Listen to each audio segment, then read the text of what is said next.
today, we will be discussing Batas Pambansa Bilang 232, also known as the Education Act of 1982. This law serves as a foundational piece in shaping our national education system. It outlines the structure, goals, and governance of education in the Philippines. Together with my co-reporters, Mia Esguerra and Christine Joy Barocabok, we will walk you through the key provisions and significance of this act. Batas Pambansa Bilang 232 is an act that provides for the establishment and maintenance of an integrated system of education in the Philippines. The main purpose of this law is to ensure that our educational system is unified, effective, and responsive to the needs of national development. It emphasizes the importance of coherence across all educational levels, whether it is a public or private, formal or non-formal. Chapter 1 covers preliminary matters. Section 1 states that this act shall officially be known as the Education Act of 1982, while Section 2 explains its coverage. It applies to both formal and non-formal education and includes public and private schools at all levels. This means that the Act is inclusive and governs the entire educational structure in the country, aiming to provide an consistency and quality in all aspects of learning.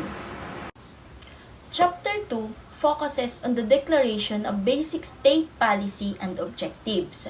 According to Section 3, it is the policy of the state to establish and maintain a complete, adequate, and integrated system of education that is relevant to the goals of national development. This highlights the government's responsibility to ensure that education is not only accessible but also aligned with the country's long-term growth and progress. Let's now look into the national development goals as outlined in the Act. First, the goal is to achieve and maintain an accelerating rate of economic development and social progress.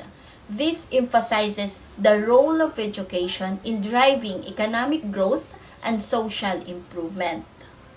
Second, it aims to assure maximum participation of all people, meaning everyone should benefit from and contribute to national progress. And third is to strengthen national unity and consciousness while preserving and promoting cultural, moral, and spiritual values.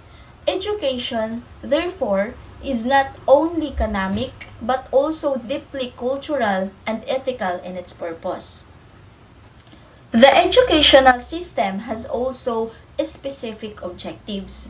First, it aims to provide a broad general education, not just academic, but one that supports individuals as they grow within the unique environment of their community. Second, it focuses on training the nation's manpower, especially in middle-level skills that are essential for national development. This shows how education is both holistic and practical, developing the whole person while meeting the country's workforce needs. So, continuing with the state's educational objectives, the third goal is to develop professions that will provide leadership for the nation by advancing knowledge and improving the quality of human life. And the fourth or the last one is to respond effectively to the changing needs and conditions of the nation through a dynamic system of educational planning and evaluation. These objectives emphasize that education must not only serve present needs but also anticipate and adapt to future demands. So that is the end of my discussion. Thank you for listening. Again, I am Mariela Itipasi from BEd 3A. Good day, everyone. My name is Mia Chisgara, and now let's proceed to Chapter 1 Preliminary Provisions. This section, Declaration of Policy and Objectives from Chapter 1 of the Preliminary Provisions, outlines the Philippine government's policy on education. It emphasizes the importance of collaboration and shared goals within the educational community and between the community and wider society. The government aims to cultivate a collaborative environment where all stakeholders work together to achieve educational objectives. This includes cooperation among parents, students, teachers, and administrators, as well as collaboration with other societal sectors. Beyond fostering cooperation, the state commits to several key actions. First, supporting parental rules. The state recognizes and supports the inherent right and duty of parents in raising their children. This support is channeled through the educational system. Second, protecting student welfare. The state pledged to protect students' well-being by clarifying their rights and responsibilities. This includes granting privileges and encouraging positive relationships within the school community. Third, improving condition for school personnel. The state commits to improving the social and economic standing of all school personnel. This involves upholding their rights, defining their obligations, and enhancing their living and working condition as well as career prospects. And last, supporting educational institutions. The state intends to support institutions that facilitate the educational goals of parents, students, and school personnel. This ensures the viability and effectiveness of these institutions. Section 6 defines the educational community and its members. It broadly encompasses all individuals and institutions involved in formal teaching and learning. The section defines the educational community as any person or group or associated institutions participating in organized teaching and learning systems. This is a wide-ranging definition encompassing not just those directly involved in instruction but also those who support the learning environment. The section then lists the key members and elements of this community. First, parents. Parents play a crucial role, providing home support and collaborating with schools on their children's education. Second, student. Students are the central focus of the educational community, actively participating in the learning processes. Their engagement and well-being are paramount. School personnel. This category is further breakdown into teaching or academic staff. Teachers, professors, and other instructional staff directly responsible for delivering educational content. School administration, principals, superintendents, and other administrative staff responsible for the overall management and operation of the school. And last, non-academic personnel.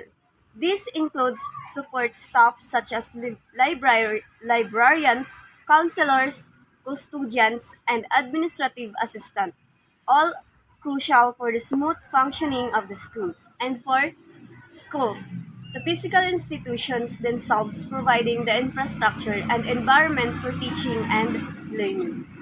Section 7.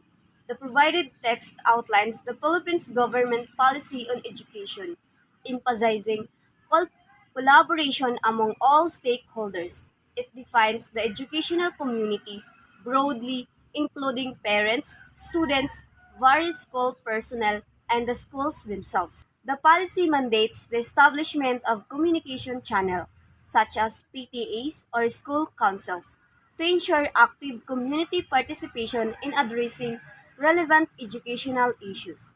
The overall goal is to create a supportive and collaborative environment where everyone works together to achieve educational goals. Section 8 outlines two key rights afforded to parents within the educational system. These rights emphasizes parental involvement and transparency in the children's education. So first, right to organize and collaborate. This right empowers parents to form organizations, either independently or in conjunctions with teachers, to discuss school-related matters. The purpose is to create a platform for open communication and collaboration in all aspects of the school program.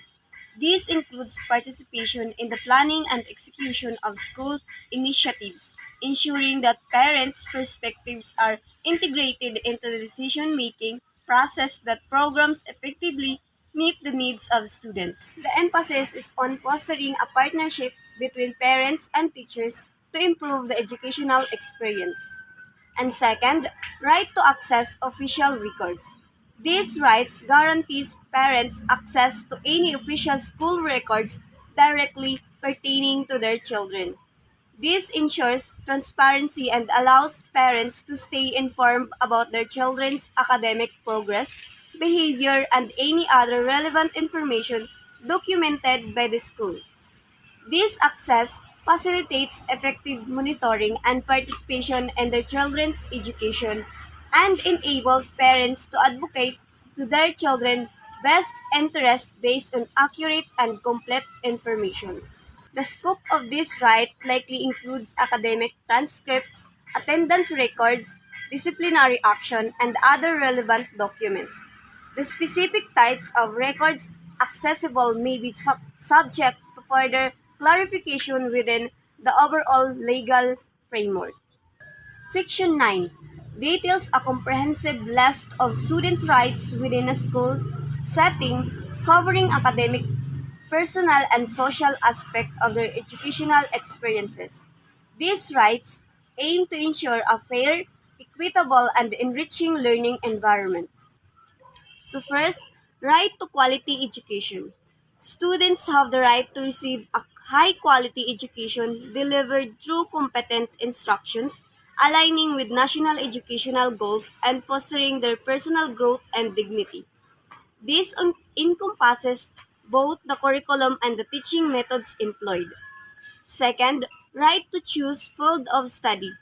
Students have the right to select their field of study within the framework and the available curriculum and to pursue their chosen course until graduations, unless academic shortcomings or disciplinary infractions necessitate otherwise.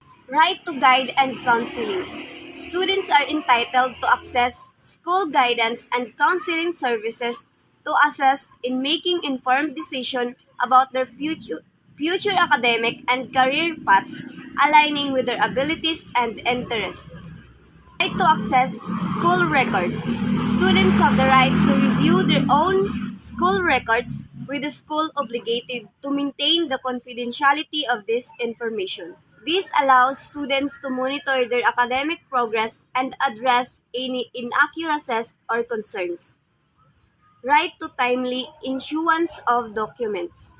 Students have the right to receive official documents such as certificates, diplomas, transcripts, and others credentialed within a reasonable time frame. This ensures timely access to necessary documentation for further education or employment. Right to student publication and guest speakers. Students have the right to publish students' newspapers and similar publications, and to invite guest speakers to school events, fostering open dialogue and diverse perspectives. This promotes freedom of expression and critical thinking. Right to free expression and communication. Students have the right to express their opinions and suggestions freely and to communicate effectively with schools authorities through established channels. This ensures their voices are heard and considered in school-related matters. Right to form organizations. Students have the right to form, join, and participate in school-recognized organizations that promote their intellectual, cultural, spiritual, and physical development, or to form organizations for lawful purposes not conflicting with school regulations. This fosters students' engagement and community building. Right to be free from involuntary contributions. Students have the right to be free from involuntary financial contributions except for those approved by their own organizations or societies. This protects students from undue financial burdens. In summary, Section 9 establishes a framework that protects students' right to quality education, self-expression, and participation in their school community, contributing to a holistic and empowering educational experiences. So good day everyone, I am Christine Joy Esbero Cabok from BE 3A. So let's move on to the 8th of section 9, rights of students in school. So in this part of section 9, so the right to form, establish, join and participate in organization and societies recognized by the school to foster their intellectual, cultural, spiritual, and physical growth and development. So this part, students have the right to create clubs or like a debate club or art club, etc., and are that are approved by the school and don't break any laws. So this helps students develop intellectually, culturally, and physically. So lastly is the right to be free in from involuntary contributions except those approved by their own um, organization or societies. So freedom from involuntary contributions, students don't have to pay for things unless it's for a club, group, or group they joined. Example, a group of students wants to start a photography club. They can as long as the school approves it and the follows school rules. They can't be forced to pay thus unless they choose to join. So now let's move on to the section 10, rights of all school personnel. So the first is the right to free expression of opinion and suggestions. So teachers and staff can share their opinions and suggestions freely. And the second one is the right to be provided with free legal by the appropriate government office in the case of public school personnel and through the school authorities concerned in the case of private and school personnel. So this part, free legal service, if they have legal problems related their job or to their job, they get free from the government for public schools or the private schools. Now let's move on to the third section of 10, the right to establish, join and maintain labor organizations and or personal, professional and self-regulating organizations of their choice to promote their welfare and defend their interests. So in this part, right to join unions, school of staff can join labor unions or professional organizations to protect their rights and improve working conditions. And the fourth is the right to be free from involuntary contributions except those imposed by their own organizations. Freedom from involuntary contributions, they don't have to pay for things unless it's for a union or organization they voluntarily joined. Now let's move on to the section 11, special rights of teaching academic staff. So the first is the right to be free from compulsory assignments not related to their duties as defined in their appointments or employment contracts, unless compensated therefor conformably to existing law. So freedom from compulsory assignments outside defined duties, teaching and academic staff are protected from being assigned tasks unrelated to their employment contracts or job descriptions, unless appropriate compensation is provided in accordance with existing laws. So this safeguards related their time and ensures they focus on their core responsibilities. So the second one is the right to intellectual property consistent with applicable laws. So right to intellectual property, academic staff retain rights to their intellectual property consistent with applicable laws. So the third one is the teachers should be deemed persons in authority when in the discharge of lawful duties and responsibilities and shall therefore be accorded due respect and protection. So this means that when teachers are performing their official duties such as instructing students, maintaining discipline, or overseeing school activities, they hold a position of authority similar to other public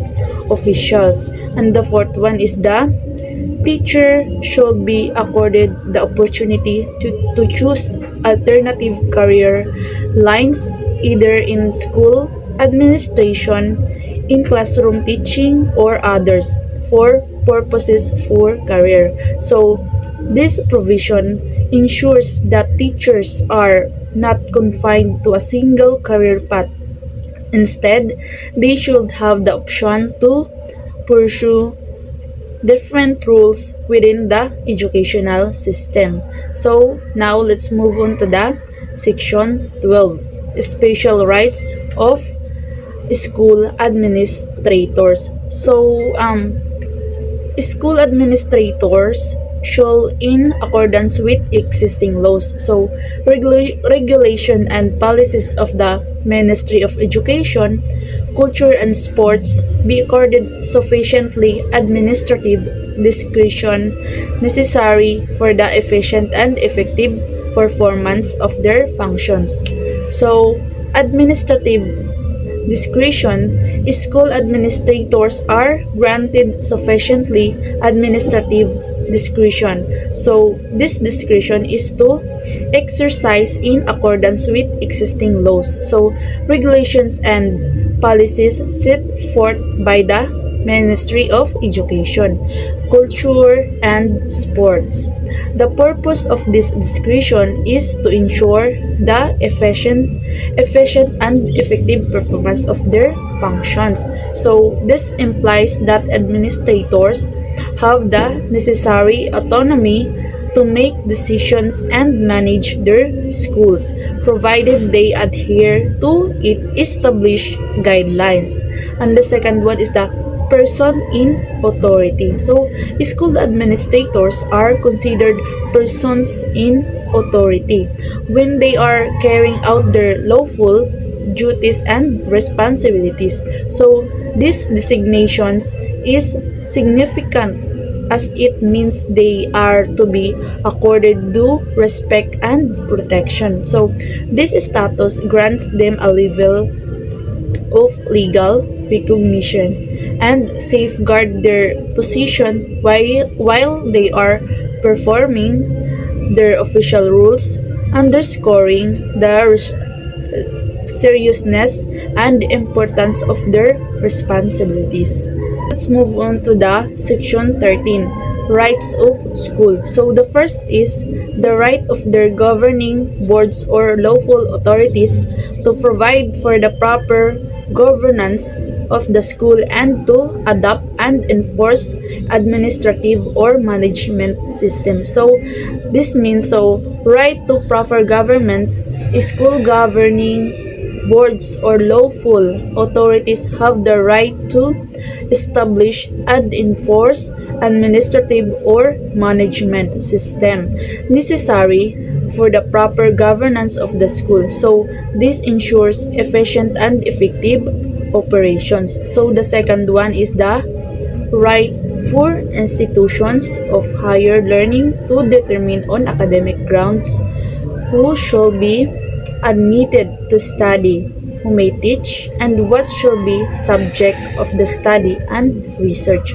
So this means right to determine academic matters in higher learning institutions. So institutions of higher learning have the right to determine on academic grounds who will be admitted as students, who may teach, and what subjects will be studied and researched. This autonomy allows these institutions to maintain academic standards and directions. So, let's move on to the section 14, duties of parents. So the first is the shall help carry out the educational objectives in accordance with national goals. So this means is support of education. Parents are obligated to help fulfill the educational objectives aligned with national goals. So this includes ensuring their children receive elementary education and striving to enable them to obtain secondary on the higher education. So the ultimate goal is the right formation of youth. So the second one is the cooperate with the school in the implementation of the school program, curricular and co-curricular. So this means cooperation with the school. Parents are expected to cooperate with the school in implementing both the curricular and co-curricular programs. So this collaborative approach ensures a cohesive educational experience. So now let's move on to the section 15, duties and responsibilities of students. So the first is exert his utmost to develop his potentialities for service, particularly by undergoing an education suited to these abilities. So, in order that he may become an asset to his family and to society. So, it means development of potential. Students must strive to develop their potential for service to their family and society by pursuing an education suited to their abilities. So this emphasize the importance of personal growth and contributions to society. So the second one is uphold the academic integrity of the school, endeavor to achieve academic excellence and abide by the rules and regulations governing his academic responsibilities and moral integrity. So this means is upholding academic integrity. Students should uphold the school's academic integrity, strive for academic excellence, and adhere the rules and regulations governing their academic responsibilities and moral integrity. So this promotes a culture of academic honesty and responsible conduct. So and the second one is the promote and maintain the peace and tranquility of the school by observing the rules of discipline and by exerting efforts to attain harmonious relationships with fellow students, the teaching and academic staff, and other school personnel. So it means maintaining peace and tranquility. Students have a responsibility to promote and maintain a peaceful and orderly school environment. So the second one is to participate